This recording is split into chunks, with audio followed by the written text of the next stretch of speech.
Bom dia, boa tarde, boa noite para você que nos escuta. Esse é o segundo episódio do podcast Vida Intelectual, podcast que está no ecossistema do BRM Podcasts, onde você pode encontrar tanto no YouTube, pode olhar o nosso Instagram, @BRM Podcasts. Estou aqui com o nosso outro host, Gustavo. Tudo bem, Gustavo? Tudo jóia, Vitor? Tudo bom, pessoal? Meu nome é Gustavo, a gente já se apresentou no último episódio, mas só relembrando aí, eu e Vitor somos hosts do podcast Vida Intelectual, que acredita que uma vida bem vivida é aprender, aprender e aprender todos os dias. Exatamente. Eu sou Vitor Casagrande, sou sócio e diretor aqui da casa da Apex e Mendonça Machado, que tocam essa iniciativa que hoje já tem dois patrocinadores, né? Exatamente. Temos dois patrocinadores hoje, o Laboratórios Tomasi, que está aí entre os 10 maiores laboratórios de análises clínicas do país, e a loja Friends, que ajudou a gente a montar essa estrutura. Toda essa decoração. Exatamente. Obrigado de verdade. Para começar, no último episódio a gente bateu um papo sobre a vida do Steve Jobs e pela primeira vez a gente vai receber hoje aqui um convidado que para a gente é muito especial. Foi talvez ele o responsável de uma maneira indireta pelo nome desse podcast, Com porque certeza. quando a gente estava lendo o mesmo livro, por coincidência, o nome do livro se chamava A Vida Intelectual, que foi Exato. indicado, a gente descobriu o livro por ele. Quem é o nosso convidado de hoje? Cara, nosso convidado de hoje é Guilherme Freire, professor e mestre em filosofia, foi secretário nacional da Juventude e coordenador de empreendedorismo do estado do Paraná, também foi sócio e diretor em startups e atualmente é sócio e fundador do Em Busca da Verdade Filosofia do Zero. Guilherme já palestrou em lugares como ONU, ITA, Harvard, Cambridge e outros. E hoje a gente tem o privilégio aí de receber o Guilherme. Vai ter que colocar a vida intelectual aqui no currículo. Obrigado, Guilherme, por ter vindo Muito aqui. obrigado, é uma alegria. Apaixonado aqui por Vitória e feliz de estar visitando vocês. Como para começar, a gente sempre fundamenta o episódio baseado em algum livro ou em algum artigo, e eu acho que esse livro especificamente, A Vida Intelectual, ajudou muito a gente, né? E pelo que a gente estudou também, já ajudou a formar várias gerações de intelectuais, desde o início ali da década de 1920. Se você puder falar o que que esse padre francês, teólogo, filósofo, né, o Sir Langeles, te ajudou. Como é que foi Sim, para você ler o Vida Intelectual? Eu não sei se você leu só uma vez, se você já revisitou esse livro. sim. A primeira vez que eu li esse livro, nós estamos falando o quê? 2011, 2012, então faz uns anos. Eu exatamente estava passando por um processo de mudança de vida. Eu vinha de uma perspectiva muito materialista, muito focada, simplesmente no imediato que tinha na minha frente, começo da época de faculdade, né? E aí eu me deparo, começo a passar por um processo de transformação. Na verdade, meu processo de transformação passou muito pelo momento que eu entrei na faculdade, e aí tinha um clima ideológico inóspito na faculdade. Os Uhum. professores estavam, sei lá, teve um professor que chegou a falar Stalin foi um grande homem, e aí eu estava olhando aquilo e falando, Você meu se formou em Deus. alguma federal Não, ou não, isso era PUC de São Paulo era PUC de Direito, São Paulo trem direito? direito. E aí eu olhei para aquilo e falei, cara, onde que eu vim parar, né? O que que eu faço com a minha vida? Eu comecei a me refugiar na biblioteca. Uhum. E aí eu falei, bom, vou tentar encontrar alguma resposta nos clássicos. E aí eu abri um livro do Platão, e aí falava sobre alma, né? E eu falei, caramba, alma, né? Será que eu tenho isso? Será que isso existe? Assim, entrei num negócio. E eu fui parar em São Tomás de Aquino e nas provas da Essência de Deus, que até eu já mencionei em alguns podcasts, em alguns lugares, e aí eu leio essa Suma Teológica, essa parte da prova da Essência de Deus, que vem de Aristóteles, né? Mas que São Tomás trabalha também, e aí eu me convenço que Deus existe. Eu falo, caramba, Deus existe, e agora, né? E aí eu nunca não sabia nem o que era uma paróquia, o que era um texto, o que era nada. E como eu passei por esse processo de transformação tão grande pelo estudo, eu falei, poxa, é bem possível que eu tenha algum chamado para a vida intelectual, chamado por estudo, né? Uhum. E aí o Padre Sertilanges, ele tem absolutamente tudo a ver com isso. Na época não tinha edição do livro dele em português, ou pelo menos não tinha uma edição que era tão fácil de achar. E aí eu pesquiso, e aí eu importei uma edição, esperei ela chegar, tal, num site inglês, tinha lá, e se acompanhava o estado onde estava o livro chegou, e aí eu comprei esse livro, e aí eu falei, bom, deixa eu tentar organizar minha vida. O Padre Sertilanges, inclusive, ele era de uma época, no final do século XIX, a igreja resolve revisitar os estudos de São Tomás. Uhum. Porque fala, olha, tem uma crise intelectual muito grande, nós passamos pelo Iluminismo, pela Revolução Francesa, as pessoas abandonaram os clássicos, abandonaram a filosofia perene, né? A filosofia perene é que tem conteúdos que valem para todas as épocas, conteúdos que são de valor universal. E como as pessoas não estão mais realmente estudando essas coisas, nós vamos agora começar a fomentar esse estudo de São Tomás, fomentar os livros e tal. E o Padre Sertilanes vem nessa esteira, e ele pega essa onda de estudos de volta, de estudos tomistas, e ele vai escrevendo livros que vão tornando mais acessíveis Perfeito. essa tentativa de restauração cultural. Ele escreve um livro chamado Grandes Teses da Filosofia Tomista, que são quase como verbetes explicando o tomismo. E aí ele escreve A Vida Intelectual, que é um passo ainda atrás, que é, poxa, mas é, beleza, eu quero mergulhar nos estudos, mas como que eu organizo, como que eu coloco um método, como que eu vivo essa vida de estudos, né? E esse livro, A Vida Intelectual, então formou de fato gerações. Eu peguei para ler ele e eu me encantei tanto pelo livro que eu li 3 vezes, né?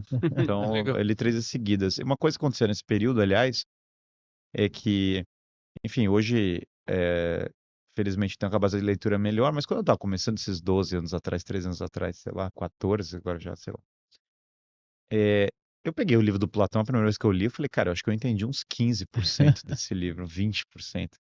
E aí eu falava, eu vou ler de novo até eu entender. Aí eu descobri que na segunda vez que eu li, eu peguei já uns 30%, sabe? Então era aquela coisa, essa história de reler, não é só porque eu tava com zelo muito grande, mas porque para pegar os livros exatamente quando você tá no começo do intelectual, eu ficava lendo e relendo e relendo e tal. E aí esse livro mudou minha vida, porque os últimos, então, a última um pouco mais de década da minha vida foi pautada por isso. Toda a minha Uhum. vida foi sendo pautada por isso. Aliás, a gente fala de investimentos, né? Então, me perguntaram uma vez no Instagram se eu pudesse voltar no tempo, o que que você teria feito? Aí eu brinquei e falei, investir em Bitcoin. Mas, sem dúvida, quem entrou cedo em Bitcoin teve um Sim, belo investimento. com certeza. Só que eu fiz um investimento melhor ainda na minha vida do que entrar em Bitcoin cedo, que seria um baita investimento, que foi investir cedo em vida intelectual, vida de estudos. Esse é o investimento. Quanto mais cedo você colocar, melhor. Ah, mas eu já tenho 50 anos, ótimo. O quanto antes você entrar, esse só cresce, ele não tem desvalorização, ele só cresce. E então até eu entrei nessa linha de ler, coloquei uma meta de ler um livro por semana. Caramba. E Desde aí, quando isso? isso faz, como eu falei, nessa época de 2012. 2012. 2012 eu coloquei a meta de um livro por semana, que eu vou mais ou menos cumprindo desde essa época, com Uhum. fases que eu li um pouco mais, fases que eu li um pouco menos, mas na média acho que se mantém mais ou menos a mesma média. É, alguns períodos eu li bem mais, alguns, tudo varia, né? Mas esse ano, por exemplo, eu tô lá, então passar os anos eu faço tudo igual. Eu tenho a minha listinha de livros que eu vou ler no ano. Eu coloquei eles em ordem. Aí eu vou comprando no começo do ano. Aí minha esposa fica brava, fala: você tá comprando um monte de livro. Você tá comprando um monte de livro que não vai ler. E aí depois ela fica chocada. Todo ano é igual, que eu tô lendo de fato os livros, né, em ordem. E aí eu vou colocando, vou anotando, né? Janeiro, tá, minha meta de janeiro. Depois fevereiro, tal. E aí eu vou batendo nos livros que eu li até não faz tanto tempo. Eu peguei uma lista de livros de grandes empresários. Então, separei para ler Legal. a vida de 10 grandes empresários e li a biografia do Steve Jobs e outros tantos nessa esteira, Henry Ford, Elon Musk e tal. Uhum. E aí, a vida intelectual me deu o método de organização, a forma pela qual eu ia viver essa vida intelectual, essa vida de estudos que pautou minha vida inteira. E então, é um livro pelo qual sou muito grato, porque de fato é um livro que influenciou muita vida. É um livro introdutório, é um livro básico. É um livro para quem está começando, é um livro de fato para a pessoa que está procurando um caminho nessa vida de estudos, porque ele vai falar de coisas como rotina. Não, eu concordo, assim, eu acho que quando eu peguei esse livro para ler, uma coisa que me impressionou muito nele é justamente isso, assim, porque foi um primeiro livro que está indicado lá no Filosofia do Zero, Sim. dentre vários, e também comprei vários, minha esposa também achou ruim, aquela Aham. pancada de livro de uma vez. Ser perfeito. E o que me impressionou muito nesse livro foi justamente que eu não esperava que um livro com esse nome vindo de um padre fosse falar tanto sobre vida prática, né? Mais até Sim. às vezes do que efetivamente sobre filosofia, que era de certa forma em algum grau eu tinha uma expectativa. Uhum. Cara, eu achei muito impressionante isso, porque ele fala também sobre coisas relacionadas a atividades físicas, cuidar da saúde, se preocupar com sono e diversas outras coisas. Se você pegar a filosofia aristotélica, que é a base da filosofia de São Tomás, ela sempre foi uma filosofia muito prática, né? Inclusive, a gente tem uma área da filosofia chamada filosofia prática. que é o que ele trabalha com ética, com filosofia política, com liderança. Aliás, a minha especialidade, pelo menos o que eu mais dou aula dentro da filosofia, é filosofia prática. É uma Perfeito. filosofia que Sim. tem um grau de aplicação mais imediato, comparado com a filosofia mais especulativa, que é o que dá o sustento, né? Uhum. Coisas como metafísica, que é o estudo do ser, eles dão uma base, mas você vai aplicar de maneira mais direta, chamado filosofia prática. Todo mundo que vem da árvore tomista aristotélica tem um viés muito prático de aplicação das coisas, Uhum. porque quando a minha a grande batalha que eu tenho é que as pessoas vivam coisas que são eficazes e reais e que Perfeito. funcionam. Então o cara fala assim: por que que o Guilherme gosta de jiu-jitsu? Você fica falando de jiu-jitsu, porque funciona. É tão simples quanto é real. Ah, tem um cara te estrangulando e você vai fazer alguma coisa. Eu tava esses dias tava treinando com o Fábio, né? O Fábio é meu professor de jiu-jitsu, Fábio Gurgel, grande, Gurgel. grande mestre, Aham. né? 4 vezes campeão mundial e tal. Aí o Fábio falou: vou te dar um tapa aqui, você vai defender agora e fazer. E, cara, é real, entendeu? Não é um abraço. O cara tá. É uma habilidade que qualquer ser humano deveria ter, né? Qualquer ser humano deveria ter, então funciona. Porque é mesmo modo, eu admiro empreendedorismo, porque é real, porque você está lidando, você está tendo que batalhar, você está tendo que fazer as coisas darem resultado. Você lança um produto, tá lá, tá na rua, ele vai ter que performar, ele vai ter que estar lá, ter um gasto, né? Do mesmo modo, por que constituir família e ter filhos é maravilhoso? Porque funciona. Quando você começa o fato das pessoas estarem dentro de uma família vai gerar uma prosperidade na vida delas, vai gerar uma estabilidade na vida delas. E quando você fala de religião, você está falando do que funciona. Se o cara começar a confessar os pecados dele, começar a ter uma vida espiritual, a vida dele vai melhorar. É um tema prático, não é um tema, ah, meu Deus, se os anjos dançassem de trás para frente, fala, não, não é disso que a gente está falando, eu tô falando agora, nesse Aham. momento. Se o cara ajoelhar e falar, eu vou confessar meus pecados, ele já começa a se afastar de vários vícios, ele começa a ter uma disciplina, uma estabilidade, começa a ter um sistema moral pelo qual ele vai se guiar e a vida dele melhora. E a vida de estudos depende de todos esses elementos. A vida de estudos depende da saúde e da vida física, que é impactada demais por ela. Então, por exemplo, se a pessoa se hidrata melhor, ela vai performar melhor nos estudos. Mas qual que é a relação direta? A relação é toda, porque a partir do momento que você está bem hidratado, sua cabeça, literalmente seu cérebro precisa de água para funcionar bem. Então, como o seu cérebro precisa de água para funcionar bem, a hidratação reordena a sua vida. E aí, quando você vai ler um livro como o do Padre Sertilanges, né?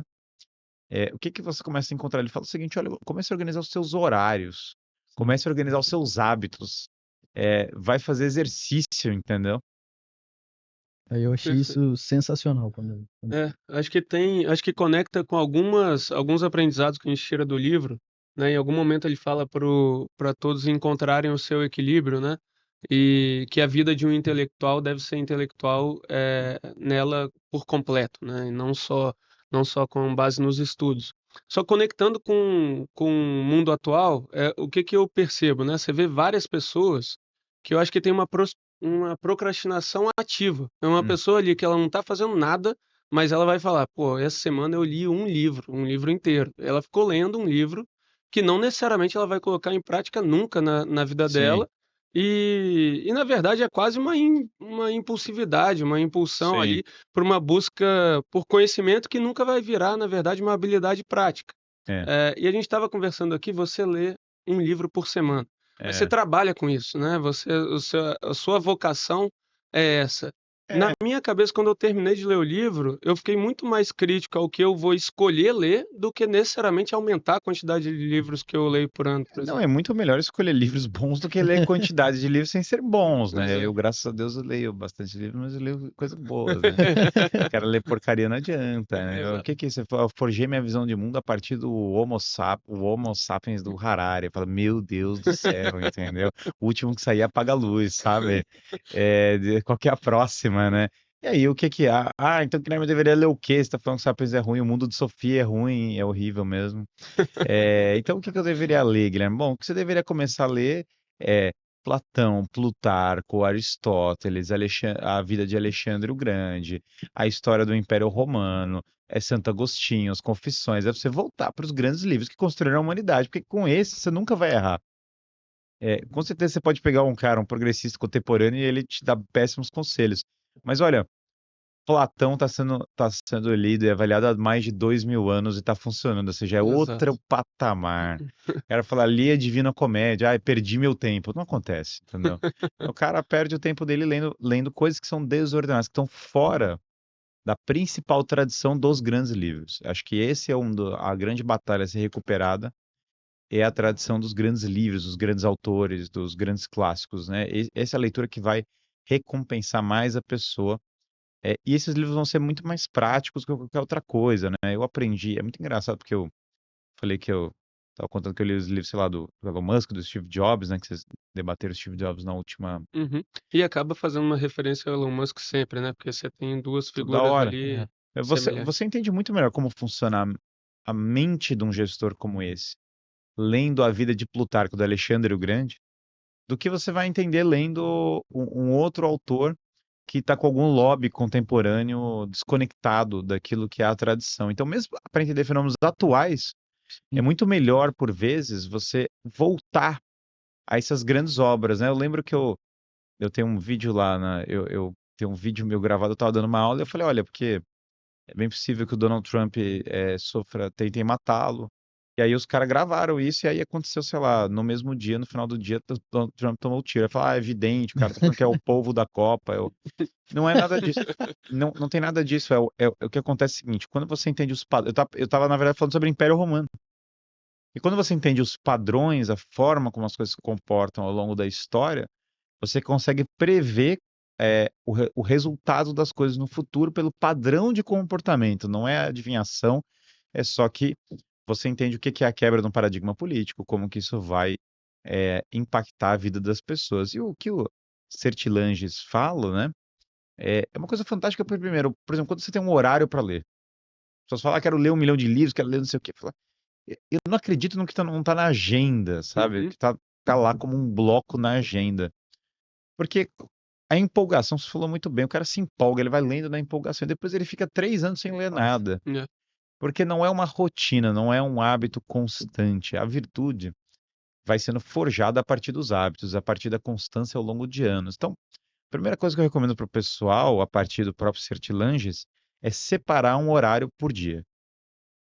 Se você separar ali meia hora por dia para começar, e todo dia você ler naquela meia hora como um bloco fixo, no mesmo horário, o seu corpo mesmo já vai te direcionando para a leitura naquele horário. Sim.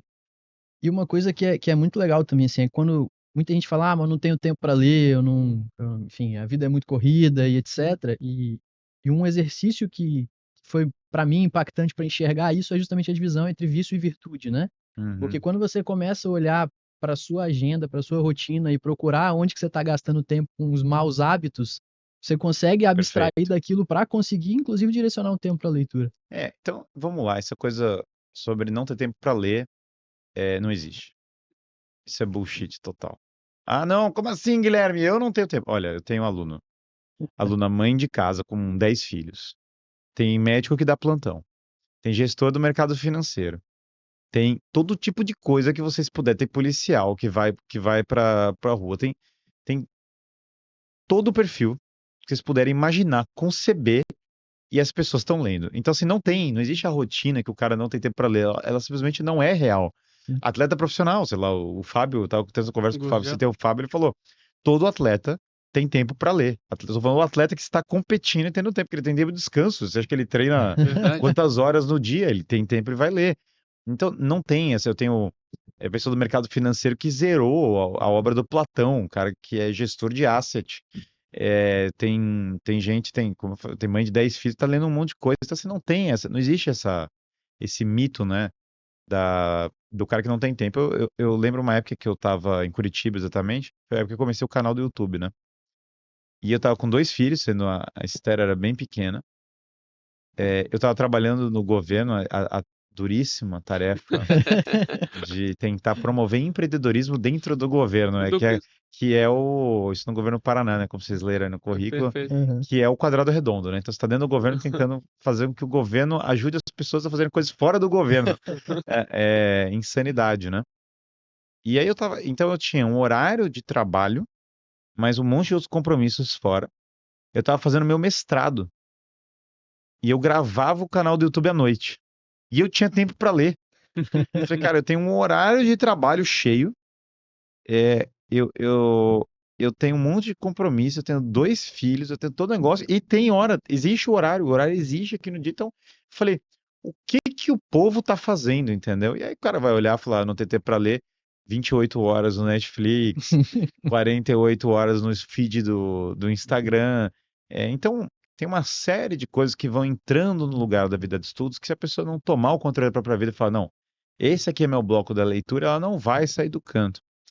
E tem pessoas que, por temperamento, são menos organizadas por natureza mesmo. Então, aí mesmo que o cara precisa botar o horário para começar a ler. E aí, quando começa a ler coisas boas novamente, né? Tudo começa a melhorar. Porque você já começa a ter vontade de ler no próximo dia, a mente já começa a funcionar de uma maneira correta. Mas esse horário, a famosa história do Jordan Peterson, né, arruma o seu quarto, Uhum. é porque quando você arruma uma coisa na sua vida, você começa a arrumar todas as outras coisas da sua vida. Você descobre que você tem que coordenar tudo, né? Então você fala assim, poxa, eu tô lendo, mas eu preciso organizar minha vida de exercício. Ou eu preciso organizar minha rotina como um todo. Aí você vai descobrir que você tem outros defeitos que você tem que corrigir. Aí você vai descobrir que você tem outras coisas que tem que melhorar. Então você começa a ter que organizar a sua vida inteira, né? Então, por exemplo, eu no meu dia a dia, eu separo um tempo para ir à missa, né? Então, normalmente a gente acorda às 6 da manhã. Às vezes às 5, o meu 5 a.m. Club, ele não é voluntário, eu tenho 5 Seus filhos. filhos, entendeu? Então eu não tenho nem a opção de não fazer parte dele, né? Então eu fui entrado compulsoriamente, me forçaram a entrar no clube. E aí eu começo o dia cedo, e aí a gente ainda vou passar tempo com as crianças na parte da manhã, depois eu vou à missa, eu saio dali e vou à missa. Na verdade, muitas vezes eu faço exercício ainda antes disso, né? Então, por exemplo, sei lá, eu Uhum. pego ali das 5 da manhã até às 6, né? Faço exercício. Uhum. Eu tenho treino de jiu-jitsu muito cedo, dependendo do dia também, tá disponível ali. Aí vou pra missa e depois a gente vai estar no escritório às 9 horas. E aí vai tocar a rotina do escritório, vai embora. E aí eu tenho ainda 2 janelas de leitura, né? Uma durante o dia, que pega ali o horário do almoço, muitas vezes, que é um bom período, e à noite, todos os dias da noite. Então esses poucos hábitos, eu consigo. é, Claro que tem infinitas variações, quer dizer, hoje de manhã Sim. peguei o avião para vir para essa bela cidade e tal. As coisas vão se alterando, mesmo assim, o avião já é outra oportunidade para a pessoa estudar, Verdade. fazer alguma outra coisa e tal. De qualquer maneira, você vai encaixando no dia, você consegue fazer tudo. E ainda chega à noite, ainda tem tempo sobrando. Então, quando você reordena, isso eu estou falando uma rotina de trabalho com empresa, tendo que tocar empresa, fazer tudo. Quando você coloca todas as esferas em ordem, as coisas vão para o seu lugar. Mas qual que é o problema das pessoas? Elas negligenciam esferas grandes da vida delas, e aí isso desordena a vida intelectual delas. Então, eu tenho um problema com o cara que quer ser o intelectual eu sou só intelectual. Então, não tenho como ganhar dinheiro porque eu sou intelectual, eu não tenho como fazer exercício porque eu sou intelectual, eu não tenho como melhorar minha vida espiritual porque eu sou intelectual. Isso é, isso é absolutamente contraditório, porque a vida intelectual dá soluções Uhum. para a vida como um todo. Então, se você está lendo sobre a vida de Alexandre, mas você não tem nenhum desafio prático, está lendo lá a Ética Nicômaco, mas você nunca tem um desafio prático, como que você vai ver se aquilo está se aplicando à sua vida da maneira correta? Uhum. E aí, Hugo de São Vítor, o grande pedagogo medieval, falava de 3 níveis do conhecimento. Então, para a absorção do conhecimento, primeira coisa é a humildade. Porque quem não é humilde já não aprende. O cara vem com a soberba, eu já sei. Isso aí eu já sei. Isso aí é básico demais, eu já sei. Então já está fora, já não vai aprender nada. Segundo coisa é a meditação. Você lê aquilo e você vai meditar sobre o que você está lendo, ver as consequências daquilo, pensar nas implicações. E depois vem a contemplação, que é viver o conhecimento. Então você vai internalizar aquela verdade dentro da sua vida, começar realmente a transformar a sua vida. E isso casa com a mesma questão da vida espiritual, é a mesma coisa, porque é o quê? Humildade, depois meditação, você contempla o que é divino e depois você vive aquelas verdades divinas. Essa dinâmica tríplice, né, que influencia tremendamente São Tomás e toda a tradição, está influenciando esse livro. Então ele está toda hora pensando, poxa, como é que eu faço com que esse cara seja humilde em primeiro lugar para entender, queira aprender, depois que ele medite sobre essas verdades e depois que ele viva. Então, o Sertilange está todo hora preocupado com isso, né? Então, Sim. um conselho que eu me meti em muita coisa na vida, né? Por um conselho do Sertilange. Ele falou: olha, conviva com as pessoas mais inteligentes que você puder. Sim. Cara, eu fiz isso a minha vida inteira. Todo lugar eu fico indo até Londres, vou até Londres lá pra encontrar o Jordan Peterson pra conversar, pra não sei o quê. Tem outro amigo meu do Vale do Silício que é brilhante, que eu toda hora que eu posso encontro ele pra conversar, pra perguntar coisa. E eu fico perguntando as coisas. Grandes professores, tive um grande professor de Santo Agostinho nos meus anos formativos. Então eu fico indo realmente atrás das pessoas que têm um conhecimento excepcional para agregar. Quando o cara tem uma soberba muito grande, ele não faz isso. Ele pensa, não, eu já me basto. Por que que eu vou lá conviver com o cara? Só que conviver com uma pessoa dessa é uma aula. Você está tendo uma aula, uma grande aula. E tem muitos conhecimentos que eu absorvi de pessoas fisicamente, pessoas Uhum, vivas. Não só dos livros, uhum. pô, tem um tesouro infinito, mas de ir lá e conversar com as pessoas, de assistir essas pessoas, né? Então, o conhecimento por presença, o fato de você ter realmente contato com uma pessoa que está, de fato, nessa jornada, me agregou muito. Eu realmente estou fazendo isso há décadas. Toda vez que eu posso. Não mudou nada, assim, fases da vida, claro, muito diferentes, mas, sei lá, uma fase de estudante, uma fase ali de recém-casado, a fase atual, cada fase tem o seu desafio, o seu negócio, mas essa etapa eu nunca mudei, né? E, o Guilherme, a gente, né, tanto eu quanto o Gustavo, a gente tem uma série de clientes empresários, né? Nossos Sim, clientes, né, na sua imensa maioria, são empresários, boa parte deles são grandes empresários. sim. E tem uma coisa que eu tenho. Você falou sobre o contato com os gênios, né, com os mestres, Sim. então acho que esse podcast também é uma oportunidade para eu tirar as minhas dúvidas, que talvez seja de alguém que está aí em casa agora escutando. Tem boa parte desses empresários, tem alguns que eu acho que eles nunca leram um livro na vida. Uhum. Só que eles têm um conhecimento prático Prático enorme. enorme, né, Sim, tem. e muito humilde, né, de o que precisava ser feito, esses empresários fizeram. Sim, E até hoje tem algumas pessoas de outras da nossa geração que olham para eles como um exemplo. claro. Como é que você vê, hoje em dia, uma pessoa que ignora completamente os conhecimentos que estão no livro e só valoriza mesmo o aprendizado prático? Não, é muito bom quando a pessoa tem inteligência prática e tem a vivência. A questão é que vai ter um limite para isso. Então, tem um diálogo de Platão chamado Laques, Uhum, que é um diálogo que vai abordar exatamente esse tema. Então, Laques é um general. É um homem que é genuinamente corajoso. E aí eles estão tendo uma discussão sobre se deveriam ensinar oplomaquia. Oplomaquia são demonstrações usando escudo e lança do hoplita, né? E é uma coisa meio circense, assim. E aí tem duas pessoas, inclusive de famílias ricas, discutindo o que eles vão fazer com os filhos. E aí chega o Sócrates está passando, né? E aí ele chama o Sócrates para participar da discussão. E aí a discussão fica entre três pessoas ali. O Laques, que é o general, o Nícias, que também é do exército, mas é muito ligado aos sofistas, e o Sócrates, que entra ali no meio. E o Nícias fala, meu Deus, maravilha, oplomaquia, né? Que bela disciplina. E aí então você começa a olhar e fala, cara, esse negócio é meio enrolação, entendeu? Esse negócio é meio demonstração, mas é falso. Tipo aquelas artes marciais falsas, né, que tem, né? E aí o Laques, ele fala, cara, se esse negócio de diplomaquia funcionasse, os espartanos iam fazer. E eles não fazem isso, sabe? Então esse negócio não funciona. Então o Laques sabe que é furada.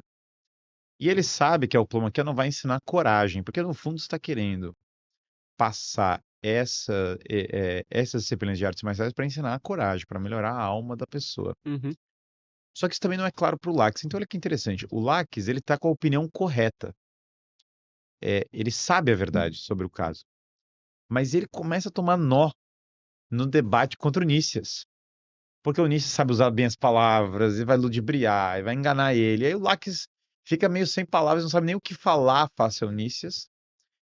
E o Nícias vai conseguindo guiar as pessoas, como tantos sofistas fazem. Então, o que acontece com o empresário, que ele sempre só cultiva um intelecto prático, mas ele nunca tem a formação intelectual? Ele cai no problema do Laques, ele não sabe defender a verdade. perfeito. Então ele vai sendo vítima dos sofistas do mundo atual, Uhum. das ideologias, das várias coisas, e ele não sabe nem de onde vieram. E um dia acontece, ele acorda, né? E aí ele fala, agora tem o sexo biológico é uma construção social. Ele nunca tinha ouvido falar disso na vida dele. E agora chega um seminário falando que ele é obrigado a implantar isso na empresa dele. Ele não sabe de onde veio. Ele não sabe o que tem a ver com qualquer coisa. E pior, ele não faz a menor ideia de como se defender de um treco desse, ou do que Ainda que isso está discorra, né? acontecendo, mesmo que ele esteja absolutamente convicto de que é besteira. Isso é falta de formação. A falta de formação intelectual, então, ela vai ser sentida na crise política, ela vai ser sentida na crise nos funcionários, que eles vão chegar com ideias, com hábitos ruins que não sabem nem de onde vieram.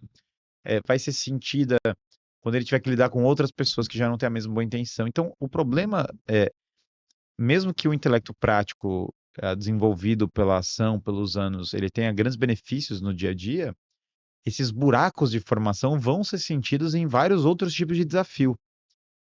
Isso aconteceu demais no Brasil. Quantas pessoas não tinham famílias muito boas?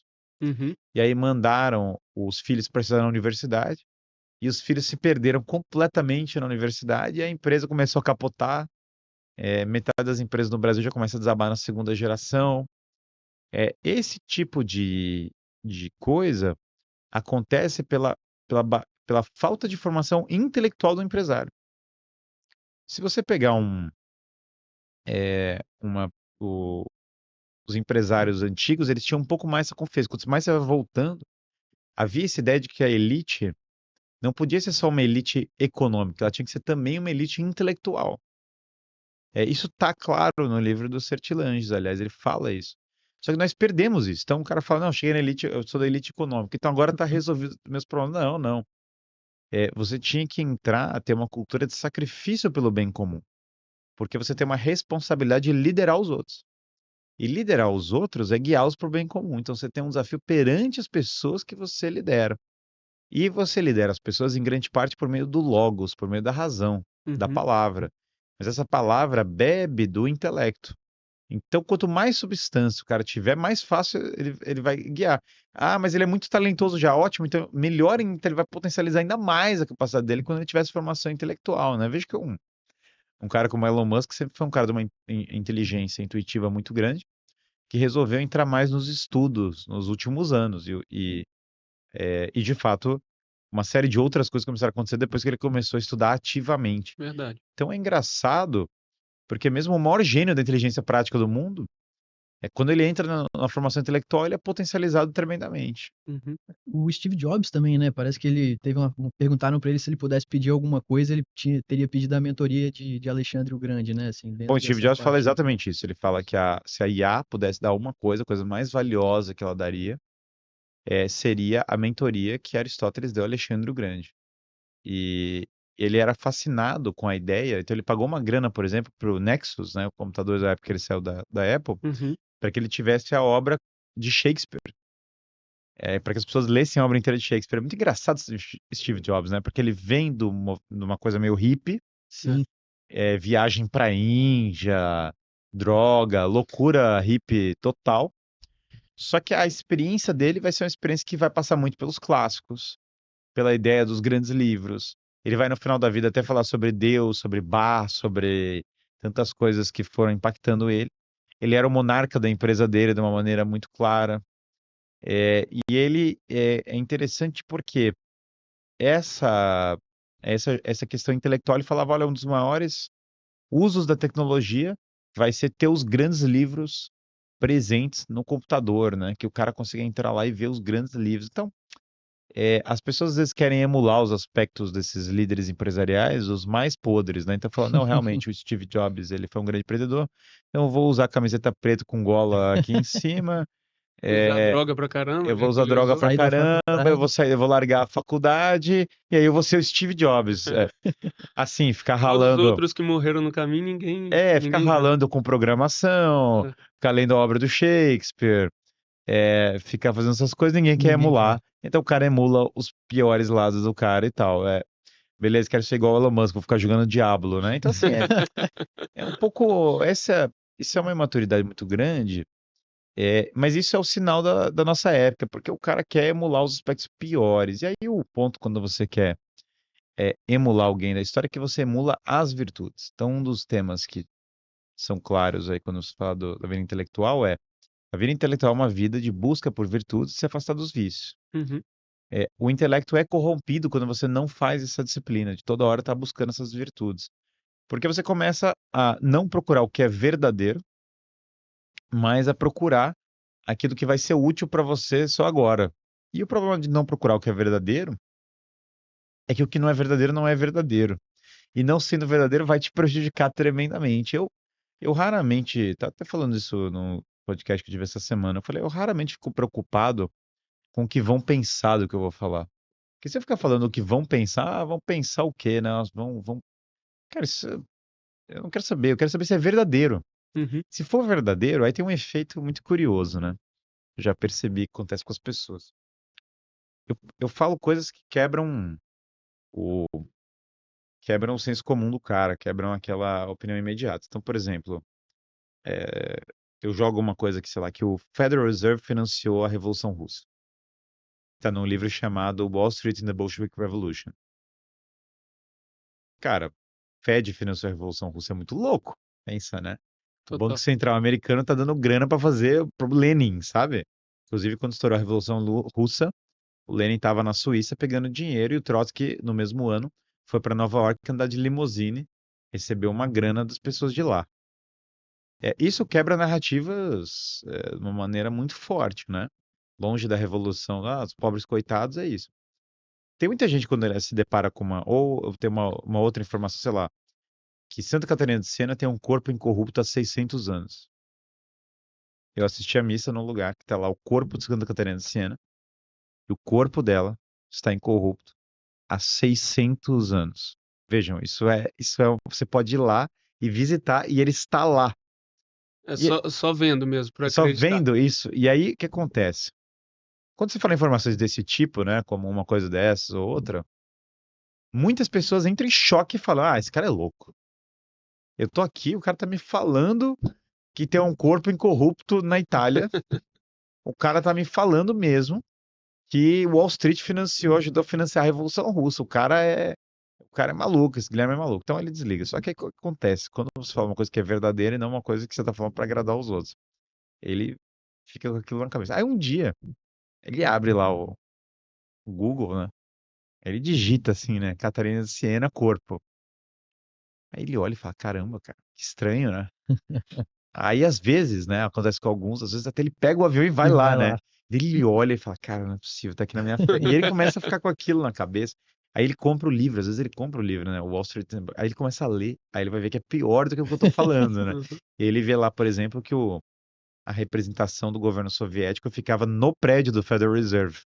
Tipo, com a foto do prédio, assim, tem o prédio e tem a sala. Tipo assim, sala é, igual aqui tem uma sala, tem outra, só que ali era assim, no mesmo lugar, tem o Fed e daí tem o governo soviético.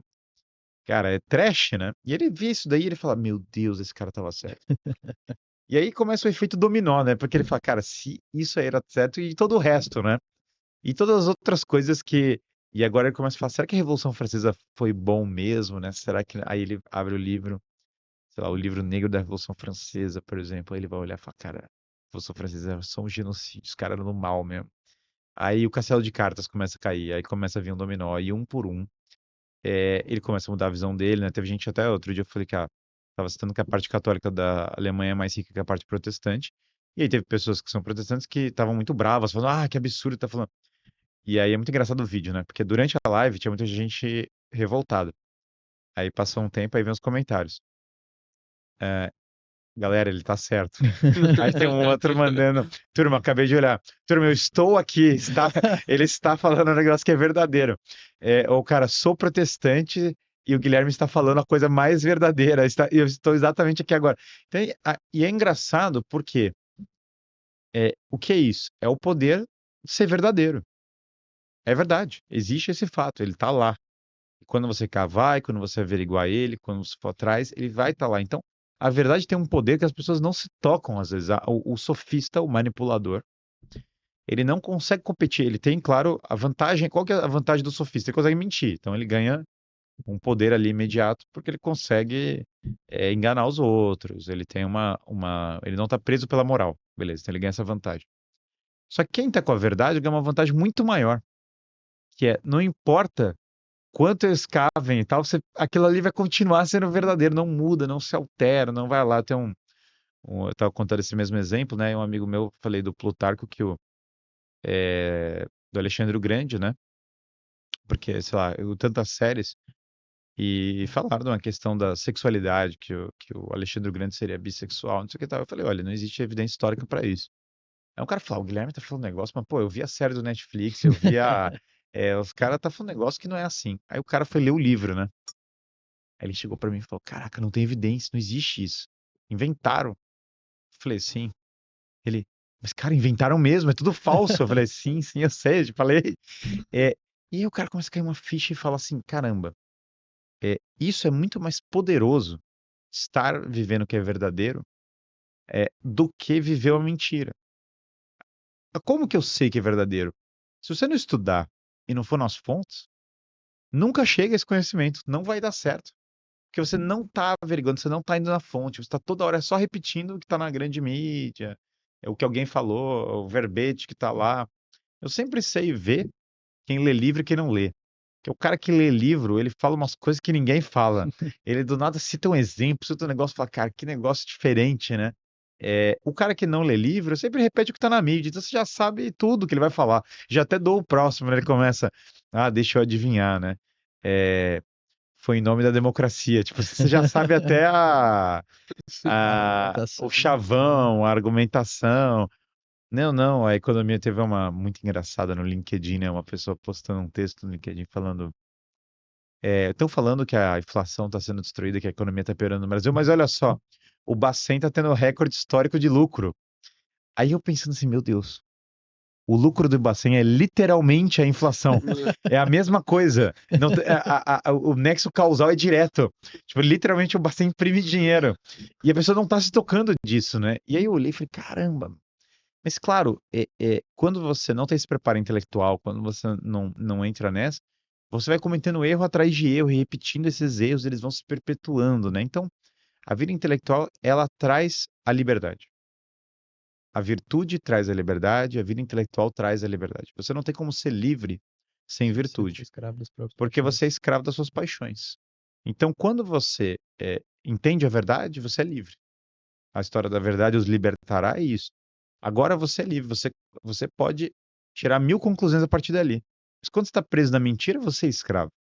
Então o Sertilanges, ele está nessa dupla ideia. Fala, olha, o vício te torna escravo e a mentira te torna escravo. Então os livros, eles têm que ser lidos para te libertar da escravidão da mentira. Então, agora que você lê o livro, sei lá, A Conjuração Anticristã, o livro negro da Revolução Francesa, você foi liberto daquela mentira de que a Revolução Francesa era um negócio limpinho, feito por pessoas que amavam a humanidade. Então você já se libertou desse negócio. Só que agora, se você não muda também nos seus hábitos, você continua escravo, porque os seus vícios vão estar conectados com a mentira. Aí você se livra dos maus hábitos. Agora você está indo para a verdadeira liberdade do homem maduro. Só o homem maduro é genuinamente livre. O homem imaturo, ele é sempre escravo de tudo. Da sua paixão, dos outros. Ele vai sendo manipulado conforme a situação, né? Que, de certa forma, é o homem mais perigoso também, né? Assim, Sim. Porque quando você olha justamente para essa questão da pessoa que ela tem uma maturidade, que ela cultiva bons hábitos e tudo mais, a própria propensão dela para querer interferir na vida do outro ou prejudicar acaba sendo muito menor, né? Claro, é a história de Jordan Peterson, né? Você acha os homens fortes perigosos, espera até ver do que os homens fracos são capazes. E isso todo dia nós vemos, né? E aproveitando essa citação, acho que a gente pode concordar que a gente tem mais pessoas hoje no Brasil que não vivem uma vida intelectual do que pessoas que vivem. Claro, não, isso nem... Tá?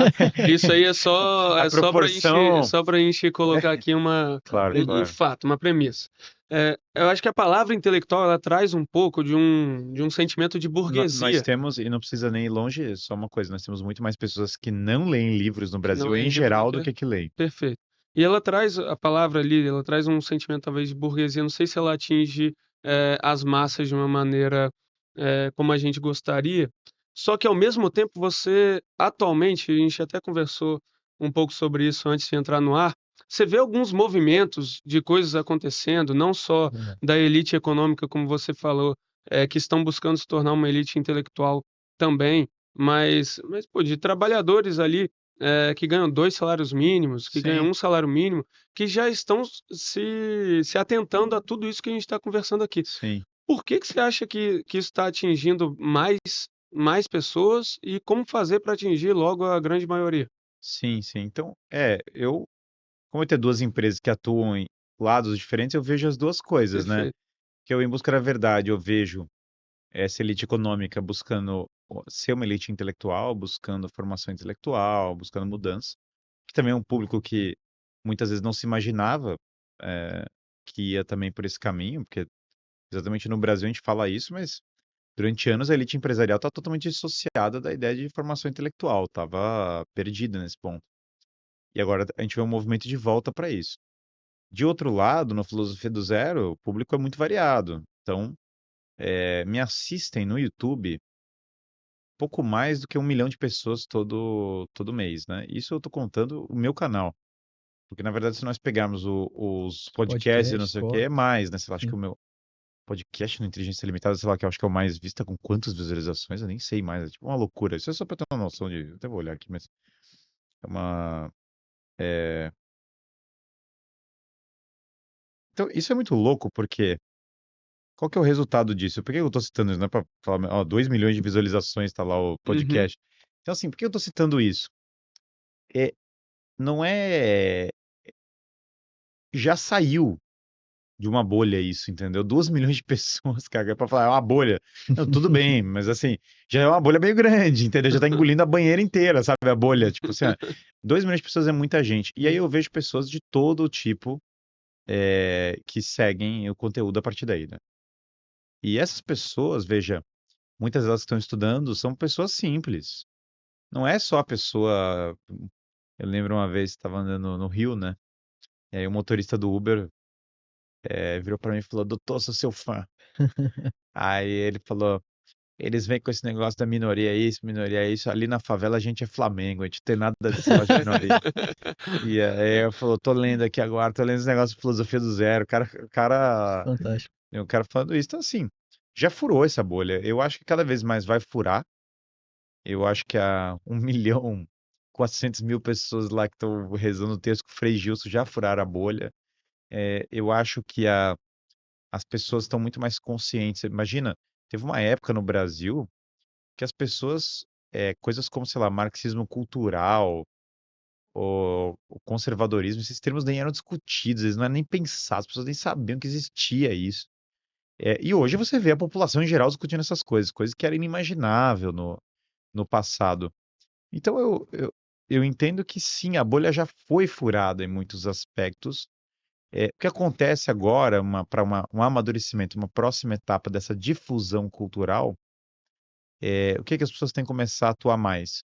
Mídia, em geral, educação.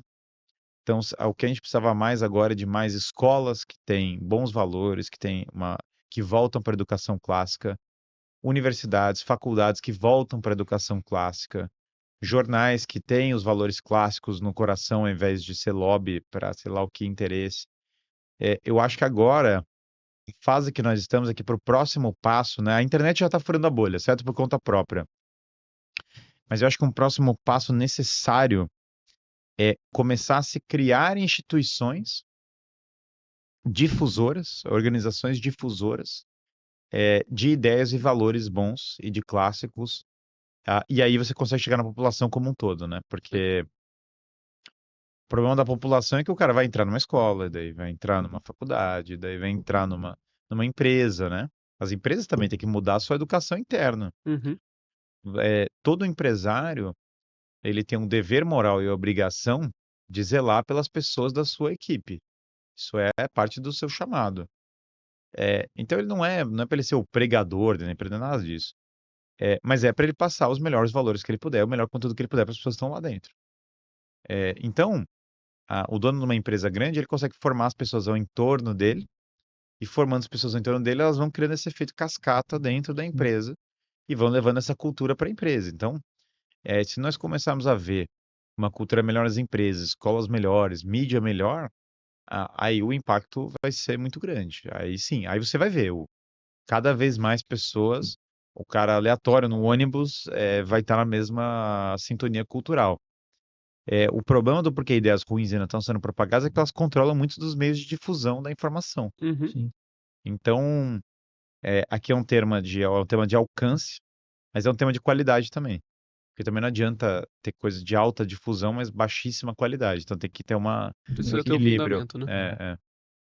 A filosofia, Guilherme, assim, você fala muito sobre a busca por três pilares, né, dentro da filosofia, que seria a verdade, o bom e o belo. Sim.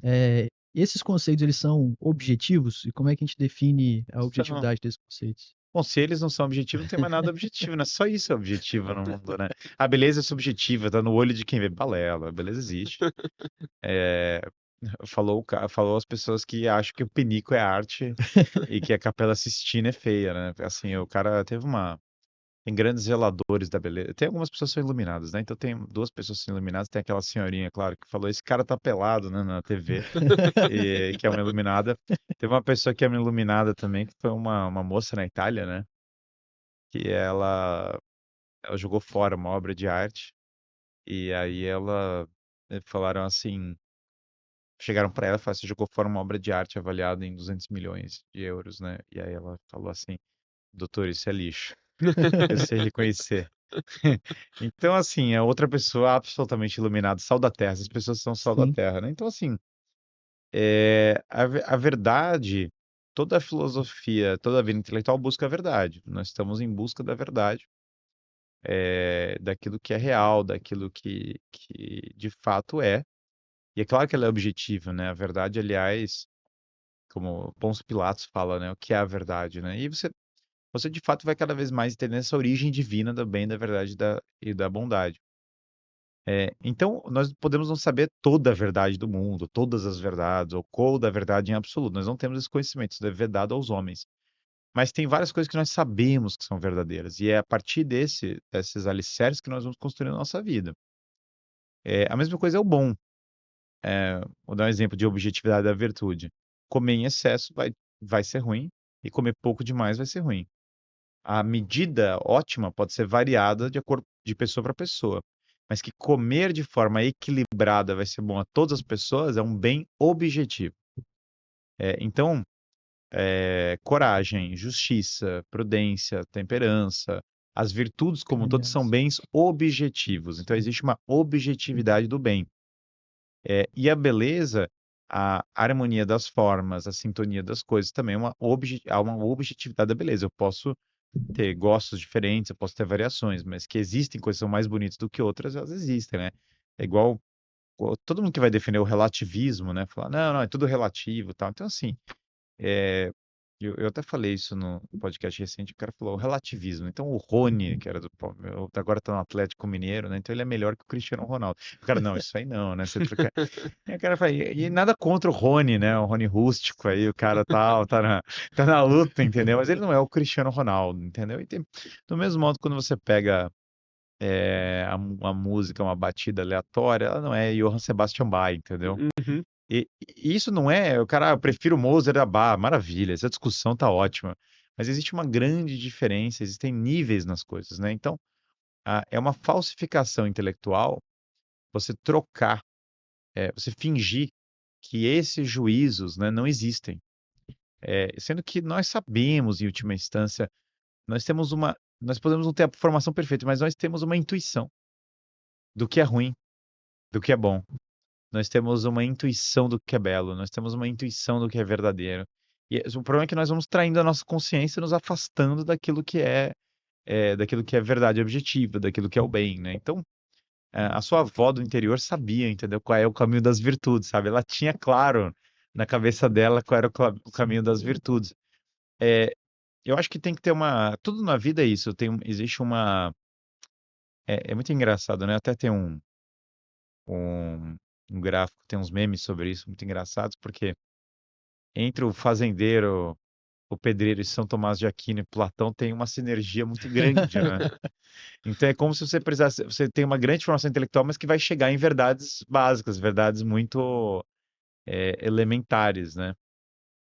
E eu acho que o que nos desvia desse caminho do bem, da verdade, e tudo tem que ser a partir disso, o bem, a verdade e a bondade. tudo que nos desvia desse caminho tem que ser rechaçado e trazido de volta. Então, por exemplo, quando você entende a importância da beleza, nós tínhamos que fomentar a bela arquitetura de volta nas cidades, trazer a arquitetura clássica de volta, a estética, as referências à grande tradição cultural e artística da história do Ocidente. Seria, ao invés de, sei lá, tudo parecer a União Soviética, as pessoas têm que voltar para essa tradição. De outro lado, imagina os centros das cidades, né, históricos sendo restaurados, né, na sua glória antiga, né? Quantas cidades não se beneficiariam disso? A segurança pública, claro, teria que estar envolvida. Quando você entende a realidade do bem, você vai querer ensinar virtudes para os jovens, você vai querer buscar uma vida de virtudes. E quando você entende a realidade da verdade, você vai querer estudar e procurar os grandes autores, as grandes coisas para descobrir essa verdade, né? Você acha que essa intuição que você mencionou, né, que é o que ajuda a gente a distinguir o bom, o belo e a verdade, ela aponta para uma parte religiosa ou seria no sentido contrário? Toda a civilização da história foi formada pela religião, não existe precedente de sociedade não religiosa. E eu diria que mesmo um país sem religião atual, ele tem uma religião. Por exemplo, se você pegar a, sei lá, o secular francês atual, ele não é sem religião, ele é woke. Isso é uma religião política, uma religião civil, ele cultua um negócio. A Coreia do Norte é ateia, não é. A Coreia do Norte cultua o Kim Jong-un, e tem a foto dele lá. Então, na verdade, eu não acredito em sociedade secular como um todo. Toda a Uhum. sociedade, quando você exclui a religião tradicional, o que acontece com a sociedade é que ela cria uma religião secular. Ela começa a criar uma espécie de religião política, ideologia, e ela eleva isso à condição de religião. Porque toda civilização é formada a partir de uma crença definidora, de um ponto de partida. E é absolutamente mais sensato você partir de um ponto de vista eterno do que você partir de um ponto de vista transitório, né? Faz muito mais sentido pensar numa redenção depois da vida do que pensar num paraíso terreno. Você olha a Terra e fala, vai ter o paraíso na Terra. É uma análise quase infantil, se você refletir da maneira correta. No entanto, pensando na existência de Deus, ela é muito intuitiva porque você tem uma ordem no cosmos.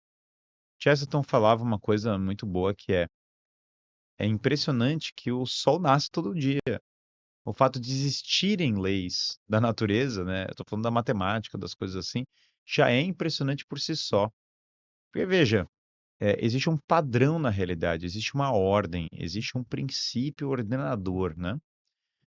Todas as coisas que são transformadas no mundo a partir de uma origem, com uma certa proporção. Então, vocês sabem que quando o Big Bang foi desenhado, foi o padre Lemaitre foi o proponente da teoria do Big Bang. E muitas pessoas não queriam a teoria do Big Bang. é, Falaram, isso é um absurdo, essa teoria pseudocientífica, porque elas falaram, isso aí é coisa de cristão. Hum. Porque, claro, né, a partir do momento que você entende que tem uma origem, naturalmente essa origem tem uma causa. Então, o problema, a discussão da religião, ela é meio imediata, porque, por óbvio, você vai perceber que você vive num mundo ordenado e que a permanência das leis desse mundo tem uma causa, ela tem uma ordem. E aí você vai perguntar qual é a origem dessa ordem. Se existe um bem, de onde veio esse bem? Se existe uma beleza, de onde veio essa beleza?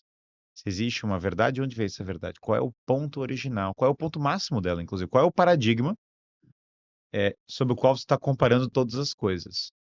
E aí o que todas as culturas vão apontar, Sócrates, Platão, Aristóteles, Confúcio, Santo Agostinho, os romanos, todos eles vão falar isso aqui, na verdade, você está falando de um princípio divino, que é o princípio de todas as coisas. E todo o resto, não é, esse princípio, ele até usando o mito da caverna de Platão, né? Quando você está olhando o mundo das aparências, você está vendo só as sombras, né? Só que aí chega um momento que você sai da caverna, você fala, cara, não vou olhar só a aparência, não vou olhar só o imediato. E aí você sai da caverna, e é um trabalho muito duro, você sofre e tal. Quando você sai da caverna, você vê as coisas como elas são mesmo, você vê elas com a luz. Só que aí a próxima pergunta é de onde veio essa luz? E aí tem uma outra coisa na caverna que muitas pessoas não se atentam, que é o sol. O sol é o bem. E é o princípio divino, é o próprio. É isso. Aí você olha para o sol e fala: caramba, tudo que eu estou enxergando Eu só estou enxergando por causa daquele princípio. Não é que ele é um objeto como os outros. É que eu enxergo os outros objetos por meio dele. É ele que, na verdade, está dando luz a todos os objetos. Então, a questão do porquê as pessoas às vezes não entendem a realidade divina é porque é como o peixe dentro da água. Uhum. Você fala para o peixe, não, mas o peixe vira para você e fala, mas água não existe. Fala, como assim água não existe? Fala, cara, água não existe. Olha aqui, ó, tudo é. Aí fala, mas isso aqui é o que à nossa volta? Não, isso aí não é nada, isso aí é nada porque isso é só o que tem. Então, como ele tá tão imbuído da coisa, ele não enxerga, né? Mas uma das belezas, né, de você começar a se preocupar com o que é eterno e não só com o que é perecível, é que todos os grandes valores vão vir daquilo que é eterno. Você entrega a sua vida por algo que é maior do que essa vida. Para que você entregaria a sua vida por algo que acaba amanhã? Uhum. Não, dinheiro é fundamental, acho maravilhoso que as empresas têm mais é que dar dinheiro, têm mais é que prosperar e tal. Mas você não vai levar dinheiro para depois da sua morte.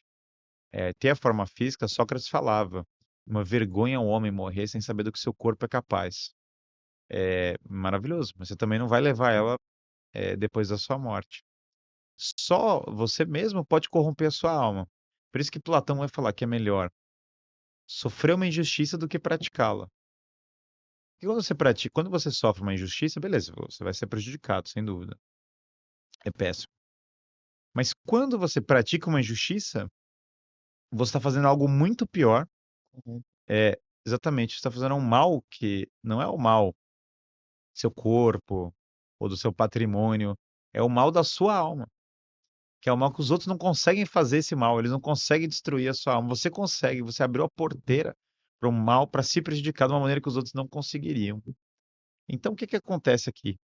É, ah, quando você coloca um paradigma, né, de um ser onisciente que você não consegue enganar, você agora, com esse padrão objetivo, consegue reordenar a sua vida, sem cair no auto-engano. Então, esse é o processo das confissões, né? Santo Agostinho era um homem que teve uma vida, fez todas as loucuras do mundo. Entrou em seita, foi baladeiro, enganava os outros, fez todos os negócios. Só que aí chega um momento da vida dele que ele fala, cara, o que eu tô fazendo com a minha vida? E aí ele passa esse momento da confissão. Ele fala, olha, não adianta eu ficar me enganando. Esses erros aqui, isso que foi o que eu fiz, não é o que a outra pessoa fez, é o que eu errei. E eu errei porque eu esqueci daquilo que era o mais importante. E aí vem aquela história, né, que é tarde te amei, ó beleza tão antiga e tão nova. Eis que te procurei, né, por toda parte, tu estavas comigo o tempo todo. A redescoberta de um princípio eterno, ela é uma coisa que aconteceu com toda a história da filosofia. Veja que Sócrates, Platão e Aristóteles concluíram que existia um único Deus a partir da pura razão. Não tinha nenhuma revelação religiosa. E os jesuítas defendem, eu não sou especialista em francês, desculpa, em chinês, eu estou aprendendo os kanji japoneses. Uma hora eu vou conseguir ler pelo menos alguma coisa, né? Porque são os mesmos símbolos, né? Os símbolos. Precisar ir pro Japão, vai conseguir ler as placas, pelo menos ali. Não, não, isso eu já tenho, eu consigo ler uns 300 símbolos. Já é um bom começo, né? Mas eh, sei lá, uma hora aprendendo todos. Bom, em chinês eu fui num restaurante chinês e eu consegui entender o que estava escrito no menu. Então isso já foi um grande. Um Só que quando você sabe japonês, você sabe, né? Você entende o que quer dizer o símbolo, Uhum. só que você não sabe qual é a palavra e como ler. Então você só sabe o significado do símbolo. Então é muito esquisito porque os japoneses têm isso também. Eles veem um texto em chinês e aí eles têm que aqui tá escrito Cidade do Rio. Uhum. Mas eles não fazem a menor ideia de qual é a palavra disso daí, o que é o Aham. negócio. Mas enfim. Aí eu não entendo chinês, mas Confúcio, dizem os jesuítas, e parece, por tudo que eu li, uma decisão acertada, os confucianos chegaram na conclusão de que só existe um Deus, contra todo esse politeísmo do mundo antigo. Totalmente independentes dos chineses, dos gregos. Em outro lado do mundo, eles chegaram na mesma conclusão, que é a mesma conclusão que a civilização cristã gerou. E aí tem um outro problema, que é um problema genético quando você fala do Ocidente. Nós estamos na cristandade. A nossa cultura é a cultura do Império Romano, da filosofia grega e da religião cristã. Não Uhum. tem outra civilização no Ocidente, só tem essa. Não tem uma outra, uma hipótese, né? E tem um motivo do porquê uma civilização prospera, frutifica quando você vive ela. O mundo sem o cristianismo é tão esquisito que nós não conseguimos nem. Por exemplo, o Japão, antes da chegada dos ocidentais, sacrificava mulheres em barcos para acalmar o mar. Coisas assim que para nós são inimagináveis, né? Então, nós somos profundamente alterados por esses valores, querendo ou não.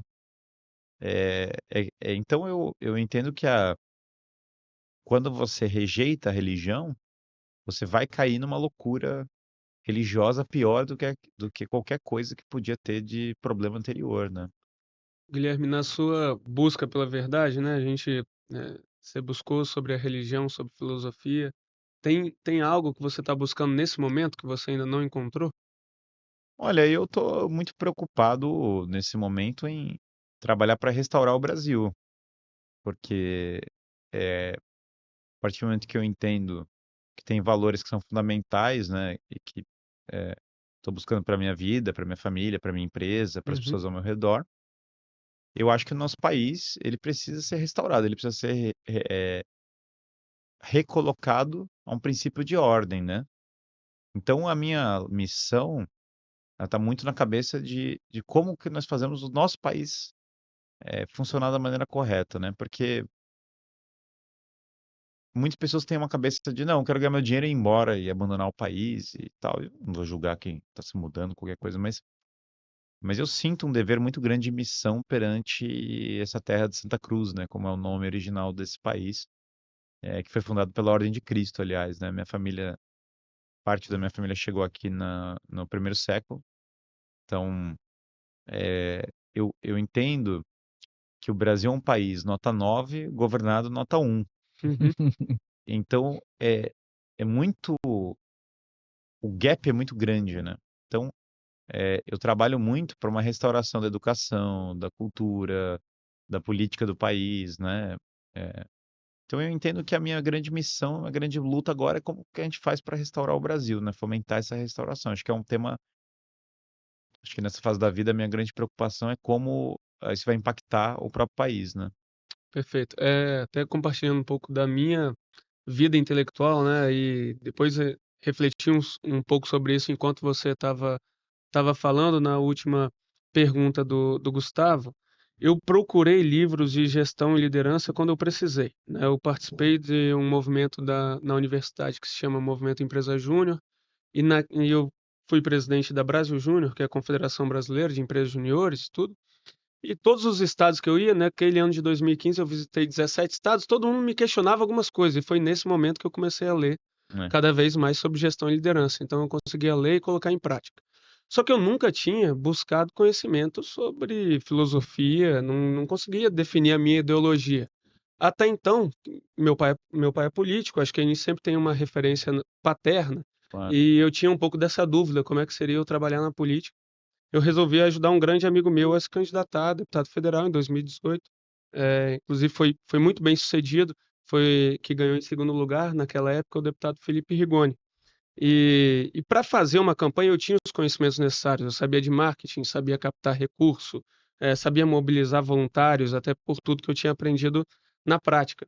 Mas na hora que eu entrei no Congresso Nacional, e é uma experiência assim que ao mesmo tempo que eu não recomendo para ninguém, eu Foi muito também bom. agradeço por ter tido essa experiência, que você entende que você entrou ali, eu particularmente entrou ali com uma visão, talvez de centro-esquerda ali, como todo mundo, o mundo é belo, o mundo não é difícil, é só A você. famosa pílula azul do A Matrix, né? pílula azul do Você Matrix, acorda exato. de manhã e toma duas, né? E acorda e fala, nossa, nada de ruim está Nada de acontecendo, ruim está acontecendo. nenhum Até problema que você existe. pisa lá no Congresso Nacional e vê que o mundo é muito difícil mesmo. Para você conseguir encarar esse mundo, o conhecimento é mais do que necessário.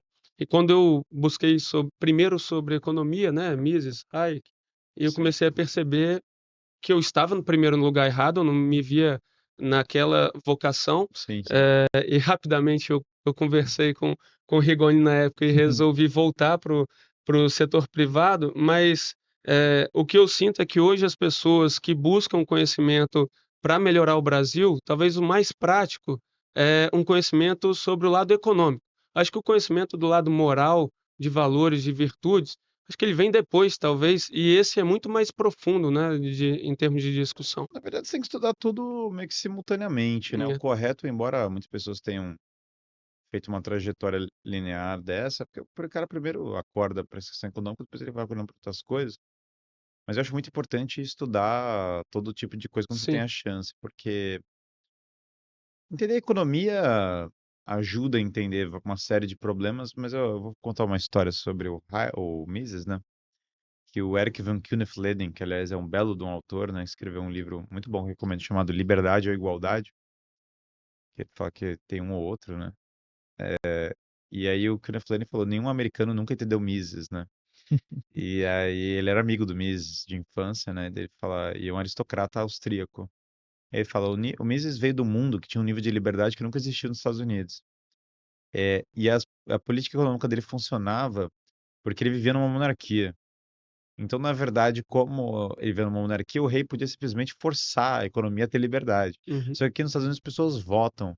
Então, elas vão votar infinitamente, elas nunca vão votar a pauta econômica que o Mises defende. Então, o americano estranhamente, ele inventou que a política econômica seria possível numa democracia, coisa que não Democracia. era possível, hum, entendeu? E esse pequeno excerto já dá grandíssimas informações do porquê não dá para o cara prescindir do estudo de outras coisas para estudar sua economia, porque ele literalmente não vai conseguir aplicar nenhuma pauta econômica que ele está perfeito. imaginando. Ele vai tomar tiro no pé, né? De todo lado, assim, ele não vai saber de onde está vindo, né?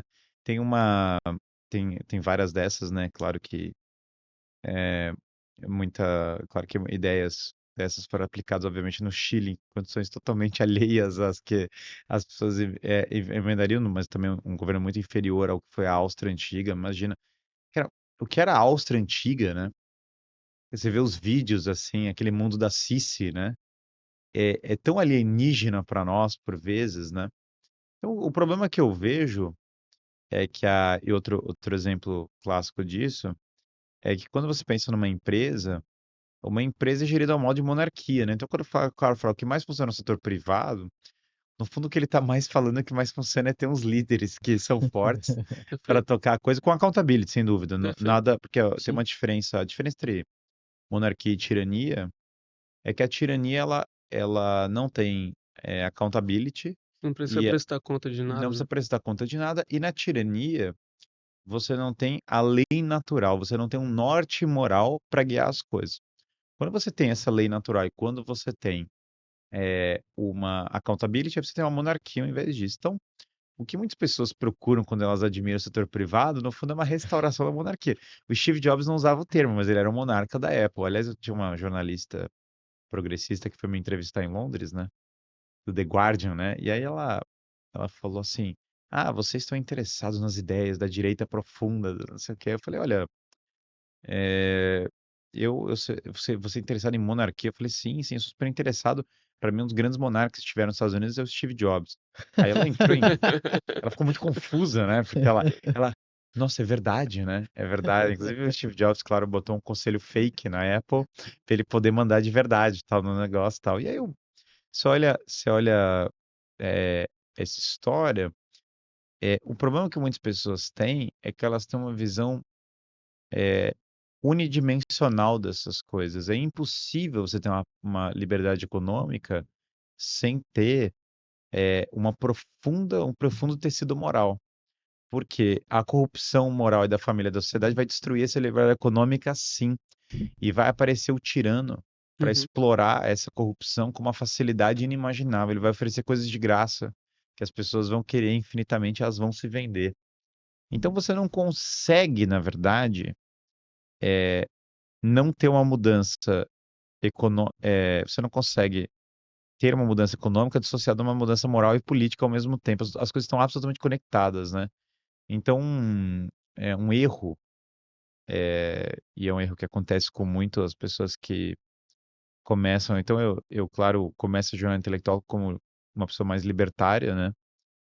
E, o erro que eu tinha quando eu era nessa fase mais juventude é que eu achava que bastava resolver um problema econômico que estaria resolvido tudo. E esse erro acaba, para mim, no momento que eu descubro que eles não querem destruir a economia porque eles erraram o cálculo da economia, eles querem destruir a economia porque os caras estão na pá virada mesmo, porque eles são do mal mesmo. É tão simples quanto. E quando caiu essa ficha, eu falei, não é que o Dr. Agora a gente pode falar, porque agora é informação oficial e confirmado pelo próprio. Não é que o Dr. Fauci errou algumas coisas porque ele foi um erro de cálculo, né? Agora ele já saíram matérias incríveis, né? Como esse negócio da máscara eu inventei. Que assim, pra mim é o ápice, né? Porque você era proibido de falar isso e agora é tipo, sei lá, uma matéria, fonte, eu inventei, galera. Então, negócio de máscara foi mal. O que há 5 minutos atrás era literalmente era a ciência, né? Então a ciência disse. Aí 5 minutos depois turma, não tem nada de a ciência, tem um cara que falou que inventou. Então, do mesmo modo, como obviamente o Dr. Fauci não é a ciência, né? Não é um tema de vamos implementar a ciência, todos os problemas estão resolvidos. Perfeito. Você tem aqui um problema moral e político. E esse problema político vai influenciar a ciência tremendamente. Não existe a ciência dissociada da moral e da política. Esse é um erro clássico de muitas pessoas pós-século XIX, que eles querem estudar uma ciência pura, desconectada das outras áreas do conhecimento, né? Sei lá, vamos estudar o direito desconectado da política. E assim, né? Quem não percebeu que está conectado, entendeu? Está sempre conectado, sempre teve. Sempre foi conectado. Então, a questão é que esses fenômenos são todos interligados, por isso que não dá para separá-los em absoluto. Perfeito. Acho que dava pra gente ficar aqui algumas horas a mais, Sem dúvida. mas infelizmente a gente tem que finalizar o podcast. Primeiro, Guilherme, obrigado pela sua presença. Que é isso, minha alegria. Eu particularmente, assim, me sinto mega privilegiado. Foi uma verdadeira aula para Demais. mim. E para quem ainda não te conhece, como é que eles podem te encontrar? E Como é Sim. que podem achar mais desse conteúdo também dentro daquilo que você oferece, né? Sim, as duas redes nas quais eu sou mais ativo são o Instagram, que é Guilherme FCL Freire, e o YouTube, que é Guilherme Freire. E minhas duas principais empresas são, como falado, Filosofia do Zero, que é filosofiadozero.com.br, e EBV vai ter EBV Oficial no Instagram. Obrigado, Gustavo. Até a próxima, né? Até a próxima. A gente se vê terça-feira, 11 horas da manhã, quinzenalmente, um episódio do Vida Intelectual. Um abraço. Um abraço.